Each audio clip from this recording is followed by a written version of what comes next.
Graça e paz, meus amados irmãos, espero que tiveram uma semana abençoada na presença do Senhor. Afinal de contas, cada dia que nos é dado por Deus, e a Bíblia diz, este é o dia que fez o Senhor, alegremos-nos e regozijemo-nos nele. Então, nesses últimos 7 dias, se você se deu conta que foi um presente dado por Deus e você cumpriu esse princípio de se alegrar e de se regozijar no dia que Deus deu, eu tenho certeza que a sua semana foi uma semana abençoada, frutífera, próspera e inesquecível. E falando sobre vida, gostaria de tocar no assunto que envolve a brevidade e a imprevisibilidade da vida. A Bíblia diz que a nossa vida, a vida do ser humano, ela dura em torno de 70 anos. Alguns chegam aos 80. E a Bíblia fala o seguinte sobre esses. Os dias da nossa vida chegam a 70 anos. E se alguns, pela sua robustez, chegam a 80 anos, o orgulho deles é canseira e enfado, pois cedo se corta e vamos voando. Até mesmo para pessoas que já chegaram a essa idade, aos 80, talvez 90 anos, é facilmente notável que, ao olharem para trás, podem dizer que a vida passou ligeiro. A vida passou de forma muito rápida.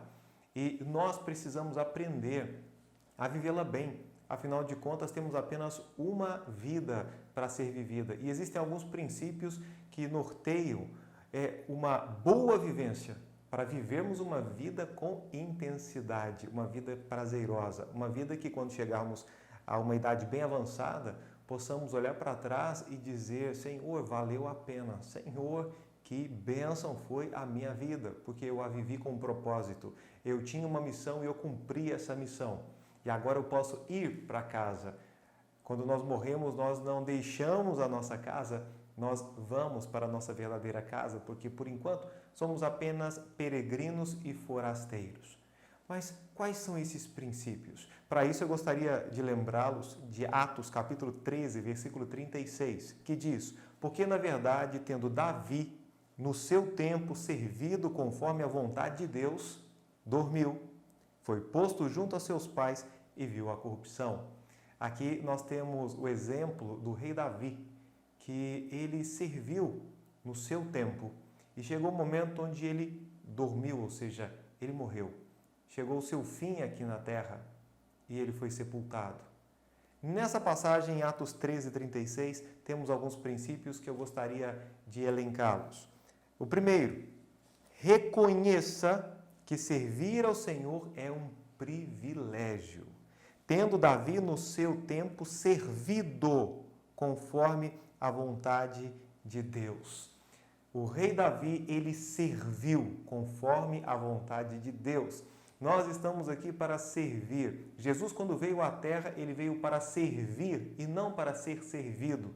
E somos cristãos, seguidores de Cristo. Significa que estamos aqui também para servir. Mas não a nosso bel prazer ou da nossa maneira, mas segundo a vontade de Deus. O que Deus deseja da sua vida. Como Deus deseja que você sirva ao próximo, como você sirva a Ele. Lembremos-nos dos 2 maiores mandamentos sobre amar a Deus sobre todas as coisas e amar também o próximo como a nós mesmos. Obviamente, nós serviremos a Deus e também serviremos ao próximo. E a vida ela é tão rápida que às vezes nós prorrogamos de servir a Deus. Talvez você está longe de Deus nesse instante, pensando, um dia eu volto para ter comunhão com Deus. Talvez um dia eu volto a ter comunhão com os irmãos, eu volte à igreja. E você começa a prorrogar ou empurrar com a barriga, como algumas pessoas dizem, achando que em algum momento você terá esse tempo. Mas nós devemos entender que a vida, o que nós temos é o hoje. O hoje. Algumas pessoas pensam que não vão morrer. E somente quando um parente ou alguém muito próximo falece, e infelizmente em razão do Covid-19, pessoas muito próximas e conhecidas nossas estão falecendo ou estão internadas em situação grave ou gravíssima, é que nós nos damos conta que a morte ou a sombra da morte, ela realmente permeia as nossas vidas.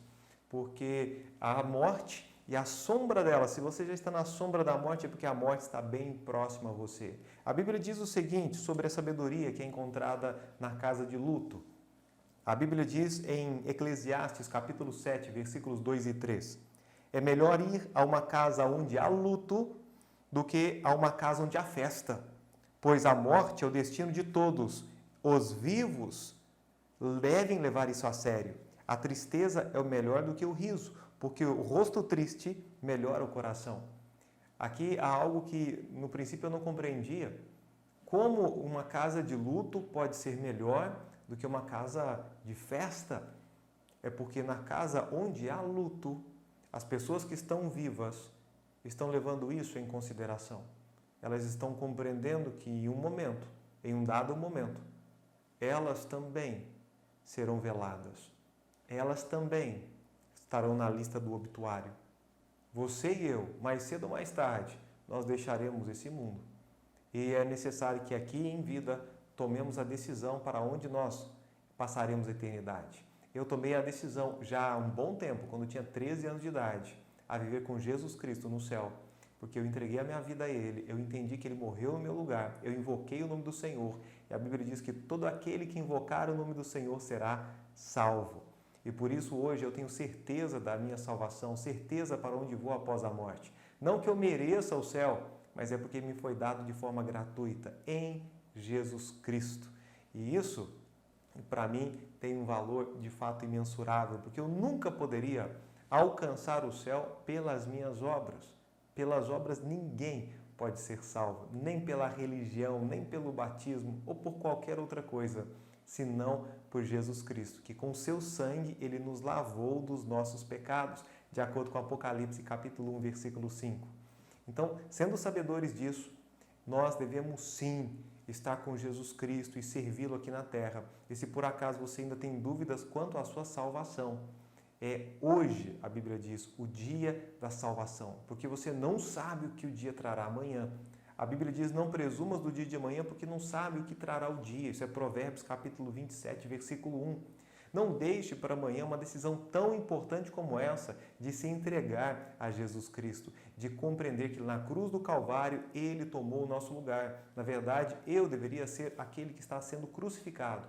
Mas ainda que eu fosse crucificado, o meu sacrifício não seria aceito, porque no meu sangue corre aqui o sangue de um pecador. E Jesus Cristo é o Cordeiro de Deus que tira o pecado do mundo, o único Cordeiro que poderia ser aceito e foi aceito por Deus Pai. Nós, infelizmente, pelo pecado, não conseguimos, ainda que fôssemos crucificados, porque derramaríamos um sangue impuro, maculado. E Jesus Cristo, o Cordeiro Santo, imaculado, sem mancha, sem mácula alguma, e através dele, nós hoje alcançamos a salvação, a vida eterna. E enquanto estamos aqui, vamos viver para Ele. Eu pergunto se você já tem certeza para onde vai após a morte, porque eu lhe digo, mais cedo ou mais tarde, a morte estará diante de você e você não terá uma oportunidade pós-morte para tomar uma decisão ao lado de Jesus Cristo. Não existe purgatório. Não existe uma reencarnação. A Bíblia diz em Hebreus capítulo 9, versículo 27, que como aos homens está ordenado morrerem uma vez, vindo depois disso o juízo, ou seja, o julgamento. Então não há uma chance de voltar e tentar ser uma pessoa melhor do que você está sendo agora. A chance, a oportunidade que nós temos é essa, é o hoje, é o agora. Então aprenda um princípio a servir. Porque nessa vida ou estamos servindo a Deus ou, de certa forma, estamos servindo a Satanás e a nós mesmos. E, com certeza, vale a pena servir a Jesus Cristo. Em segundo lugar, o segundo princípio que eu gostaria que observássemos é a questão do tempo. No seu tempo, na sua geração, a oportunidade de servir acontece no tempo presente. Tendo Davi no seu tempo, ou seja, na sua geração. Hoje, o rei Davi nada pode fazer por nós ou para Deus aqui na terra. Por quê? A sua geração, o seu tempo já foi. A geração dos meus tataravós, dos meus bisavós, essa geração já foi. Eles tiveram o seu tempo. Agora você e eu temos o nosso tempo, o hoje. E é agora que nós podemos fazer a diferença na nossa geração. Assim como Davi fez diferença na geração dele, temos a responsabilidade de fazermos a diferença para o bem, obviamente, para Deus agora, na nossa geração. Você só tem o momento de hoje para fazer algo significativo na sua vida, para o seu Deus e para os outros. Hoje é o tempo que temos para gastar nos propósitos divinos, para tornar a nossa vida útil, significativa, para que depois não olhemos para trás e venhamos a dizer sobre a nossa vida que não temos nela contentamento, porque desperdiçamos a nossa vida, porque fomos vaidosos e nos preocupamos apenas com coisas efêmeras, com coisas materiais, nada de valor eterno.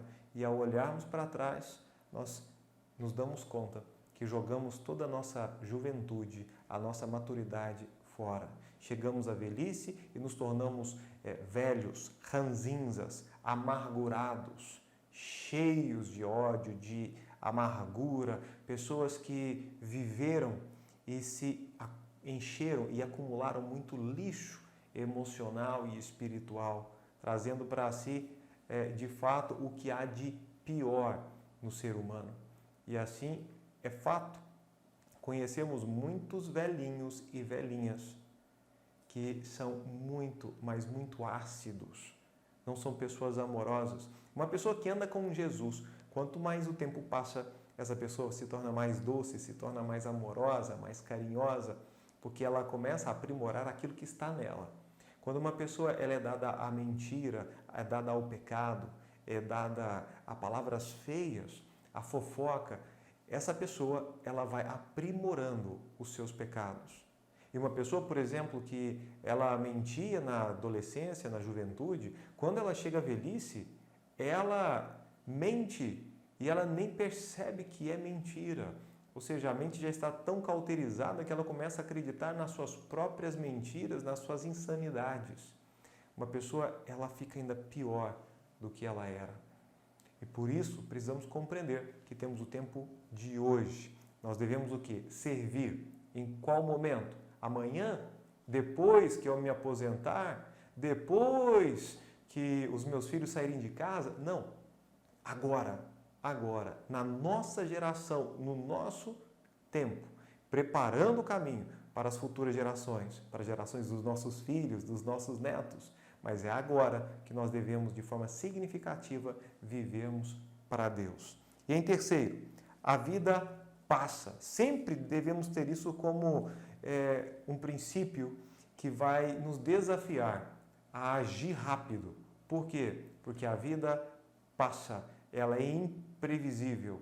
A Bíblia diz, porque na verdade, tendo Davi no seu tempo servido conforme a vontade de Deus, dormiu.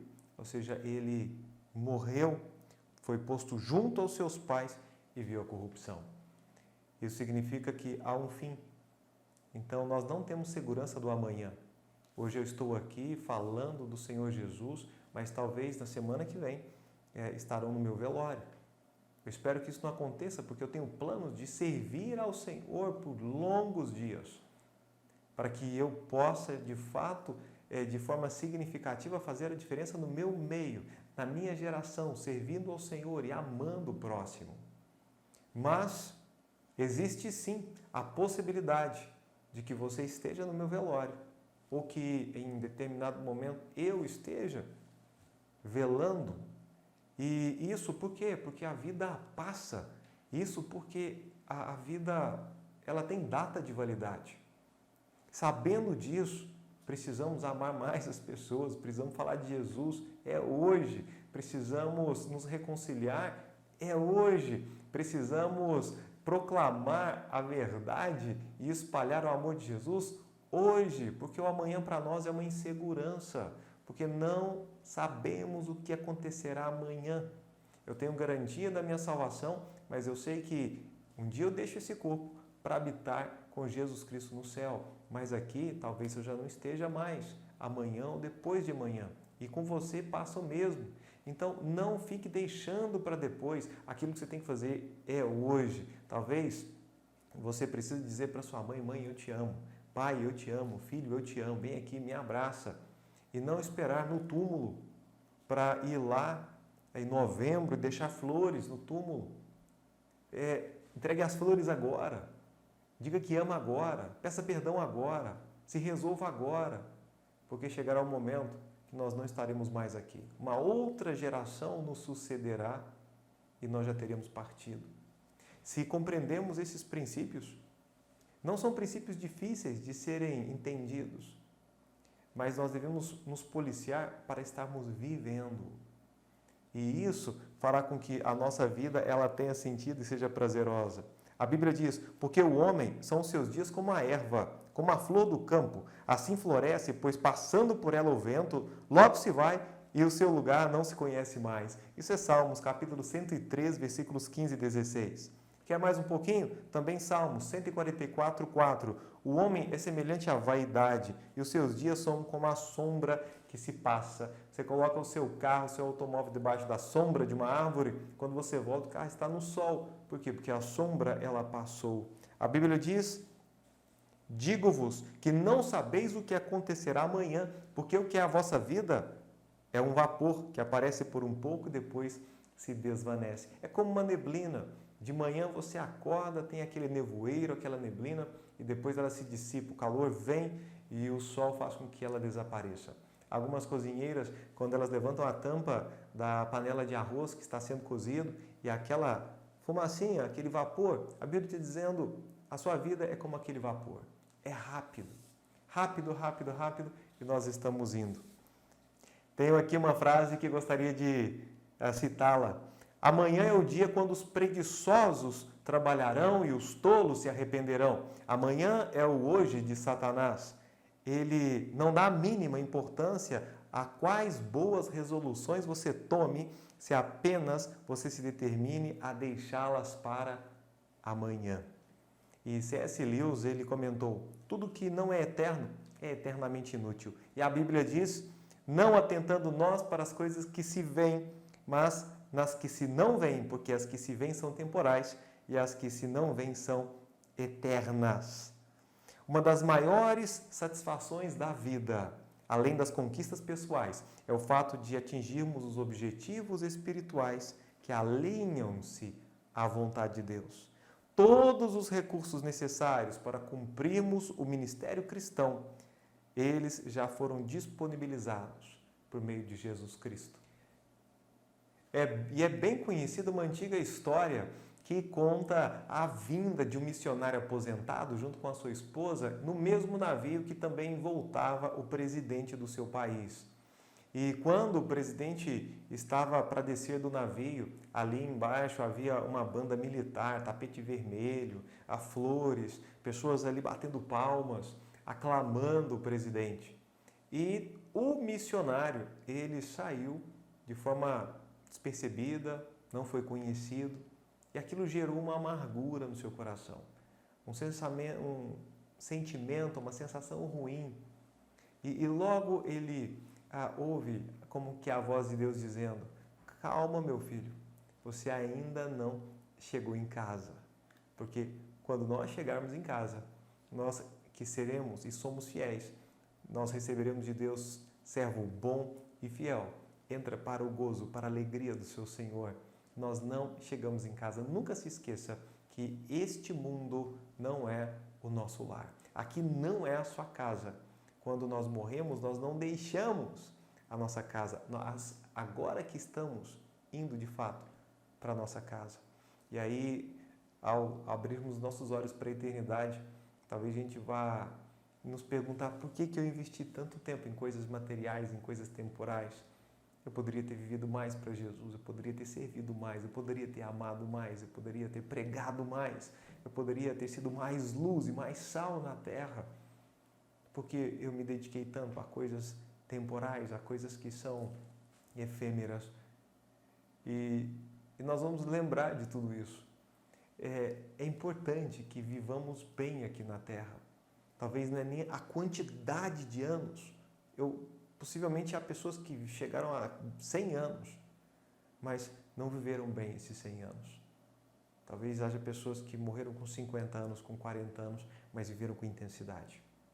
Com a minha esposa, por exemplo, eu tinha falado com ela há 10 anos atrás, quando nós começamos a desenvolver um relacionamento, temos 10 anos de casados, mas antes, lá com o noivado, então uns 11 anos, eu disse para ela, olha, eu tenho uma proposta, nós vamos viver juntos e vamos viver uma vida com intensidade.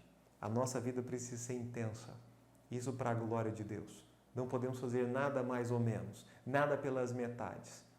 Tudo na intensidade da palavra de Deus, com o amor de Deus. E isso é importante para nós. Nosso casamento com uma vida simples, a sua vida com uma vida simples, mas com intensidade, com a intensa presença de Deus. E isso é muito, mas muito importante e também satisfatório. Que Deus possa lhe abençoar com essa palavra e eu espero que você comece a viver melhor a partir de agora. Lembrando que estamos aqui com o propósito de poder servir nesta geração. E a qualquer momento isso pode acabar. Então vamos fazer o nosso melhor para Deus agora, não deixa para depois. Vamos orar. Pai bendito, obrigado, muito obrigado pela sua palavra e obrigado pelo dia que o Senhor nos deu. Agradecemos por todas as bênçãos advindas da presença do Senhor nas nossas vidas. E eu peço em nome de Jesus que o Senhor nos ajude a remir o tempo por quantos dias são maus, a poder, ó Deus, explorar o tempo da melhor maneira possível, a viver bem a vida, amando as pessoas e cumprindo o ID e a vontade do Senhor. Pai, por favor, dá-nos essa bênção de sabermos viver bem. Em nome de Jesus. Amém.